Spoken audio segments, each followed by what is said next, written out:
ఆ తల్లి గొప్పతనం ఎక్కడుందంటే, దుర్గా అని ఒక ఆయన ఆర్తితో అన్నాడు. ఆయన ఏదో బెంగతో ఉన్నాడు, ఏదో భయంతో ఉన్నాడు, ఏదో బాధతో ఉన్నాడు.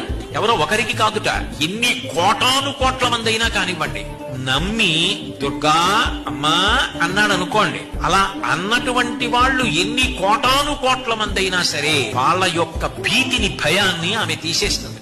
అందుకని ప్రతిరోజు అవకాశం ఉన్నప్పుడల్లా అమ్మా దుర్గా దుర్గా దుర్గా అంటుంటాడు. అప్పుడు ఏం చేస్తుందంటే మంచి బుద్ధినిస్తుందిట. ఇవ్వడమే కాదు, ఆయన కీర్తివంతుడు కావడానికి ఆయన యందు అట్లా ఆలోచన దొంతరులుగా ఎన్నో మంచి శుభ సంకల్పములు చేయించి వాటిని కార్యములుగా మార్చగలిగిన దక్షతనిచ్చి ఇన్ని చేసిన వాడన్న కీర్తిని కట్టబెట్టి యశస్విని అవుతుంది ఆ తల్లి గొప్పతనం ఎక్కడుందంటే, దుర్గా అని ఒక ఆయన ఆర్తితో అన్నాడు. ఆయన ఏదో బెంగతో ఉన్నాడు, ఏదో భయంతో ఉన్నాడు, ఏదో బాధతో ఉన్నాడు. ఎవరో ఒకరికి కాదుట, ఎన్ని కోటాను కోట్ల మంది అయినా కానివ్వండి, నమ్మి దుర్గా అమ్మా అన్నాడు అనుకోండి. అలా అన్నటువంటి వాళ్ళు ఎన్ని కోటాను కోట్ల మంది అయినా సరే వాళ్ళ యొక్క భీతిని, భయాన్ని ఆమె తీసేస్తుంది. అందుకని ప్రతిరోజు అవకాశం ఉన్నప్పుడల్లా అమ్మా దుర్గా దుర్గా దుర్గా అంటుంటాడు.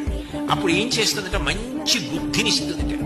ఇవ్వడమే కాదు, ఆయన కీర్తివంతుడు కావడానికి ఆయన యందు అట్లా ఆలోచన దొంతరులుగా ఎన్నో మంచి శుభ సంకల్పములు చేయించి వాటిని కార్యములుగా మార్చగలిగిన దక్షతనిచ్చి ఇన్ని చేసిన వాడన్న కీర్తిని కట్టబెట్టి యశస్విని అవుతుంది. ఆ తల్లి